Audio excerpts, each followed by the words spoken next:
വർക്കലയിൽ തിരയിൽപ്പെട്ട എഞ്ചിനീയറിംഗ് വിദ്യാർത്ഥി മരിച്ചു. തമിഴ്നാട് കരൂർ സ്വദേശി വിശ്വയാണ് മരിച്ചത്. കടലിൽ കുളിക്കുന്നതിനിടെയായിരുന്നു അപകടം.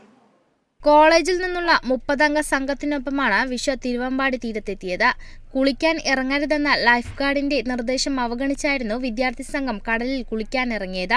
കടലിൽ കുളിക്കുന്നതിനിടെ ശക്തമായ തിരയിലും അടിയൊഴുക്കിലും പെട്ട വിശ്വയും മറ്റ് 2 വിദേശ വനിതകളും മുങ്ങിത്താഴുകയായിരുന്നു. തീരത്ത് ഡ്യൂട്ടിയിലുണ്ടായിരുന്ന ലൈഫ് ഗാർഡ് സന്തോഷ് മൂവരെയും തീരത്തെത്തിച്ചു.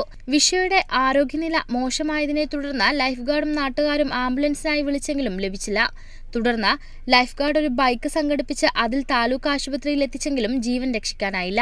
ഒരുപാട് പ്രാവശ്യം ഞാൻ ഫിസിലടിക്കുകയും അപകട മേഖലയാണെന്ന് പറയുകയും ചെയ്തു. ധിക്കരിച്ചവർ ഒരു 2 പത്തോടെയാണ് ഈ അപകടം ഉണ്ടാകുന്നത്. ഈ അപകടം ഉണ്ടാകുന്ന 2 വലിയ തിരമാല വരികയും അതിശക്തമായ ഒഴുക്ക് രൂപപ്പെടുകയും ചെയ്തു.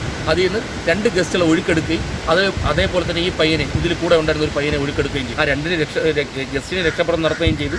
ഈ പയ്യനെ രക്ഷപ്പെടുത്തി കൊണ്ടുവരികയും ചെയ്തു. അത് കഴിഞ്ഞിട്ട് ഇവിടെ വന്നപ്പോൾ 108 വിളിക്കാൻ പറഞ്ഞു. 108 ഇല്ല എന്ന് പറഞ്ഞു. അത് കഴിഞ്ഞ ശേഷം ഞാൻ ഇവിടെ വന്ന ഒരു പയ്യൻ്റെ ഒരു ഫ്രണ്ടിൻ്റെ വണ്ടി വാങ്ങിച്ച് ഞാൻ സ്വിമ്മിംഗ് കോസ്റ്റ്യൂമിലാണ് ഞാൻ വർക്കല താലൂക്ക് ഹോസ്പിറ്റലിൽ എത്തിച്ചത്. Kerala vision news, Thiruvananthapuram.